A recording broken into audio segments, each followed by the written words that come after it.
Assalamualaikum warahmatullahi wabarakatuh. Perkenalkan, nama saya Orvala Marfa, NIM 120220429, kelas SI 4406. Baik, pada kesempatan kali ini kita akan membahas algoritma Kruskal.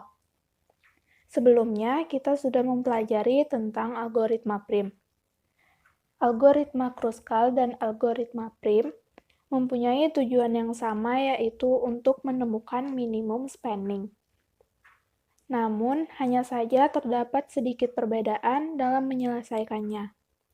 Pada algoritma prim, sisi yang dimasukkan ke dalam T harus bersisian dengan sebuah simpul di T.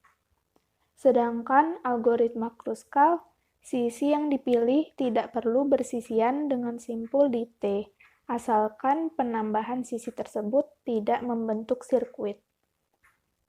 Selanjutnya, langkah-langkah dalam algoritma Kruskal adalah sebagai berikut. Yang pertama, lakukan pengurutan terhadap sisi di graf mulai dari sisi dengan bobot terkecil sampai terbesar. Lalu, pilih sisi yang mempunyai bobot minimum yang tidak membentuk sirkuit di pohon, dan tambahkan sisi tersebut ke dalam pohon.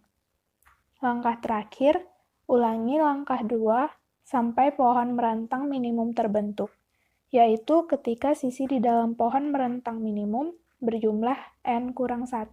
Di sini saya telah membuat graf dengan bobot-bobot tertentu pada setiap sisinya.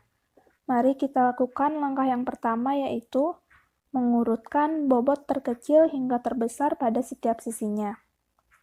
Di sini saya telah membuat tabel untuk mempermudah. Mari kita cek kembali.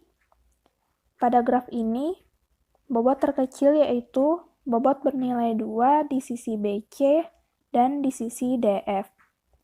Nah, karena terdapat dua sisi yang berbobot sama, maka kita juga masukkan ke dalam tabel kedua sisi tersebut. Lalu, bobot berikutnya yaitu bobot bernilai 4 di sisi DE. Selanjutnya, bobot bernilai 5 di sisi AB dan di sisi GF. Lalu, bobot bernilai 7 di sisi EF dan di sisi AG. Lalu, bobot bernilai 8 di sisi CD. Dan terakhir, bobot terbesar yaitu bobot bernilai 10 di sisi DG. Nah, karena kita sudah mengurutkan dari bobot terkecil hingga terbesar, maka kita lakukan langkah selanjutnya, yaitu membuat sisi yang mempunyai bobot minimum yang tidak membentuk sirkuit.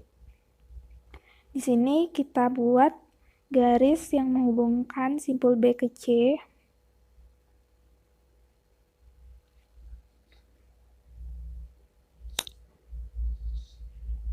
Lalu, ini kita tandai dulu. Lalu sisi DF.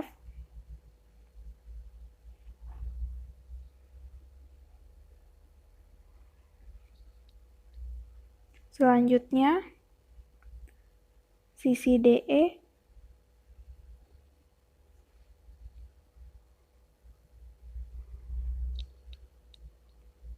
Lalu, sisi AB.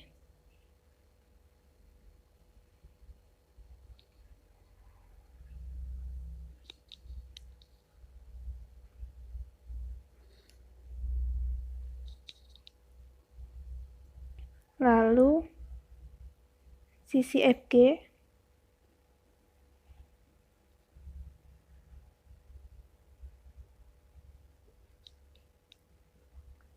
Berikutnya, sisi EF.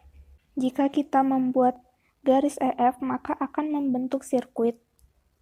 Maka kita tidak perlu membuat garis di sini. Selanjutnya, sisi AG.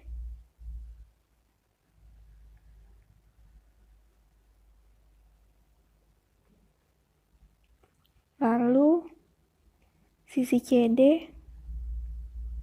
Sama seperti tadi, jika kita membuat garis di sini, maka akan membentuk sirkuit sehingga garis ini tidak perlu.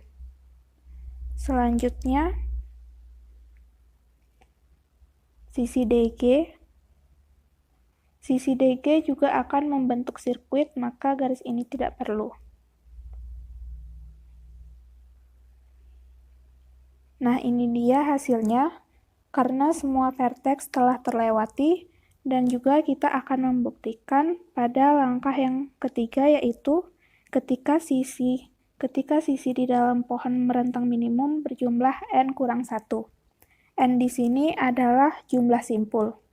Kita hitung jumlah simpul yang di sini adalah 1, 2, 3, 4, 5, 6, 7.